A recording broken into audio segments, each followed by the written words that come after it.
મારા વાલા પ્રિયો, ઈસુ ખ્રિસ્તના નામે હું તમને શુભેચ્છા પાઠવું છું. તમે કેમ છો? તમે સારા છો ને?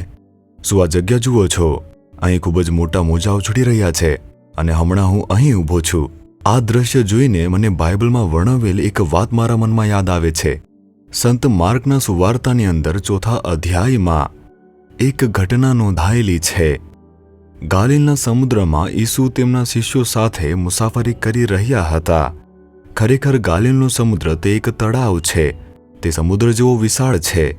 જ્યારે પવન ફૂંકાશે ત્યારે મોજા ઉછળશે અને મોજાની ઊંચાઈ તે ખૂબ જ ઊંચી રહેશે. એટલે જોરદાર પવન ફૂંકાશે ત્યારે તે ખતરનાક છે. તેથી જ તેને સમુદ્ર કહેવામાં આવે છે.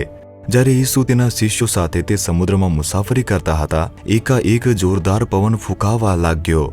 મોટા મોજા ઉછળવા લાગ્યા. હોડી પલટી જવાની તૈયારીમાં હતી. જોરદાર પવન ફૂંકાઈ રહ્યો હતો અને ઉગ્ર મોજા તે ઉછળી રહ્યા હતા. તે ખૂબ જ ગંભીર પરિસ્થિતિ થઈ ગઈ હતી અને તે સમયે તેઓએ ઈસુને બોલાવ્યો. તે શાંતિથી આરામ કરી રહ્યા હતા, પરંતુ તેઓએ તેમને જગાડી દીધા. ત્યારે ઈસુ જાગી જાય છે અને પછી તે પવનને જોઈને કહે છે કે શાંતિ, શાંત થાઓ. તે પવન શાંત થઈ ગયો. સમુદ્ર તરફ જોઈને કહ્યું, શાંતિ, શાંત થાઓ. લહેરો તે શાંત થઈ ગઈ. ઉગ્ર મોજાઓ તે બંધ થઈ ગયા. આપણે તે 39માં વચનમાં જોઈએ છીએ.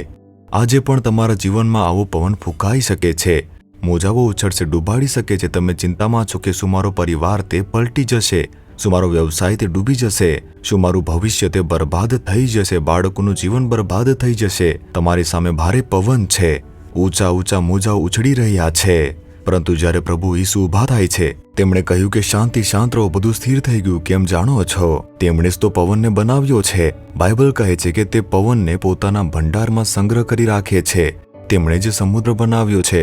કેમ કે તેમણે જ તેમને બનાવ્યા છે, તેઓ તેમના શબ્દનું પાલન કરે છે. તમારા જીવનમાં ગમે તે સમસ્યા હોય અથવા સંઘર્ષ હોય, ઈસુ તમારા માટે ઊભા થશે. શું તે તમારા જીવનમાં, તમારા ઘરમાં તમારી સાથે નથી? શું તમે તેમની સાથે નથી ચાલતા? તો પછી તમે શા માટે ડરો છો? જો કેવળ તે કહેશે કે શાંતિ, શાંત રહો, બધું શાંત થશે. જો તે મોજાઓ તરફ જોઈને કહેશે કે શાંતિ, શાંત રહો, તે સ્થિર થશે. તેમનો એક શબ્દ વાતાવરણ બદલી નાખશે.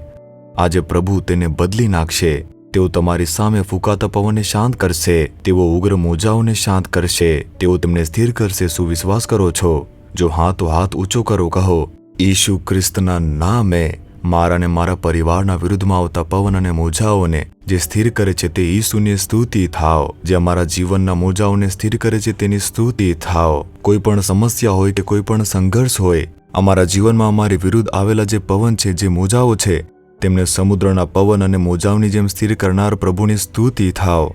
આજે પણ પરિવર્તન આવે તે બદલ સ્તુતિ થાઓ.